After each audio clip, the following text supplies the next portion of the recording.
Hello friends, welcome back to our channel Guntur middle class vlogs Telugu. Friends, నేను ఈరోజు మీకోసం TVS NTorq 125cc సేల్కి అయితే తీసుకోవడం జరిగింది. అంతకంటే ముందు ఎవరైనా మా ఛానల్ని సబ్స్క్రైబ్ చేసుకోకపోతే కిందున్న రెడ్ కలర్ సబ్స్క్రైబ్ బటన్ని సబ్స్క్రైబ్ చేసుకొని పక్కనే ఉన్న బెల్ ఐకాన్ని ప్రెస్ చేసుకోండి.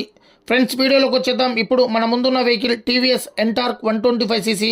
మ్యానుఫ్యాక్చరింగ్ చూసుకుంటే 2019, లైఫ్ చూసుకుంటే 2034 వరకు లైఫ్ ఉంది. ఇన్సూరెన్స్ లేదు. దీని రీడింగ్ చూసుకుంటే కేవలం 20,000 కిలోమీటర్లు తిరిగింది. First owner, original paint, non accidental. Vehicle condition చూసుకుంటే ఇంజన్ గుడ్ కండిషన్లో ఉంది. 80% టైర్స్ ఉన్నాయి. ఫ్రెండ్స్, దీని కాస్ట్ వచ్చేసి జస్ట్ 50,000 చెప్తున్నారు. మీరు కనుక ఓనర్కి ఫోన్ చేసి కనుక్కుంటే కొద్దిగా తగ్గే ఛాన్సెస్ ఉంటాయి. దీని మీద ఎటువంటి ఫైనాన్స్ లేదు. కాగితాలు మొత్తం క్లియర్గా ఉన్నాయి. టోకెన్ రెడీగా ఉంది. ట్రాన్స్ఫర్ వెంటనే చేయించుకోవాలి. ఈ స్కూటీ లొకేషన్ వచ్చేసి గుంటూరు సంగడిగుంటలో ఉంది. ఫ్రెండ్స్, మీలో ఎవరైనా వెహికల్ తీసుకోవాలని ఇంట్రెస్ట్ ఉంటే కింద డిస్క్రిప్షన్లో ఓనర్ నెంబర్ ఇవ్వటం జరిగింది.